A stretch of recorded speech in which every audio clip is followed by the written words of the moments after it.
ഓരോ കൺവെൻഷനുകളും നവീകരണത്തിന്റെ വേദികളാണെന്നും വചനത്തിലൂടെ വിശുദ്ധീകരിക്കപ്പെട്ട ദൈവസ്നേഹം മറ്റുള്ളവർക്ക് പകർന്നു നൽകണമെന്നും ബത്തേരി രൂപതാധ്യക്ഷൻ ഡോക്ടർ ജോസഫ് മാർ തോമസ് മെത്രാപ്പൊലീത്ത മലങ്കര സുറിയാനി കത്തോലിക്ക സഭ ബത്തേരി രൂപതാ കൺവെൻഷൻ ചുങ്കത്രയിൽ ഉദ്ഘാടനം ചെയ്ത് സംസാരിക്കുകയായിരുന്നു അദ്ദേഹം. നമ്മളുടെ എല്ലാവരുടെയും ഈ കൺവെൻഷൻ ഹാളിലെ സാന്നിധ്യമെന്ന് പറയുന്നു. അതുകൊണ്ട് തെസലോനിയൻ സഭയോട് വിശുദ്ധനായ പൗലോസ് പറഞ്ഞ വാക്യം തന്നെ നിങ്ങളോട് ഈ സന്ധ്യയിൽ പറയുവാൻ ഞാൻ ആഗ്രഹിക്കുകയാണ്.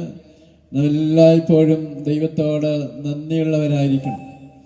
ജീവനെ ദൈവജനത്തെ സംബന്ധിച്ച് യഹോവയായ ദൈവത്തിന് നന്ദി അർപ്പിക്കുന്നതായ അവസരമായിരുന്നു. ജീവകളുടെ ആ ചരിത്രവും അതിൻ്റെ വളർച്ചയെല്ലാം നിങ്ങൾക്കറിയാം. അത് ഞാനിപ്പോൾ വിവരിക്കുന്നില്ല. ദൈവജനത്തിൻ്റെ ജീവിതത്തിൽ ഓരോ 7 വർഷവും ശാബത വർഷം കഴിയുമ്പോഴും അത്ഭുതകരമായ സംരക്ഷണം യഹോവയായ ദൈവത്തിൽ നിന്ന് ലഭിച്ചതായിട്ടുള്ള സാക്ഷ്യമുണ്ട്. അങ്ങനെ 7 ശാബത വർഷം കഴിയുമ്പോൾ കടന്നു വരുന്ന വർഷം ദൈവത്തിന് നന്ദി പറയുന്ന ജൂബിലി വർഷമായി ഇസ്രായേൽ ദൈവജനം ആഘോഷിച്ചുകൊണ്ടിരുന്നു. 749 50-ാം വർഷം ജൂബിലിയാണ്. ഫാദർ ഡോക്ടർ ബെനി വർഗീസ് കൊല്ലം വചന ശുശ്രൂഷ നടത്തി.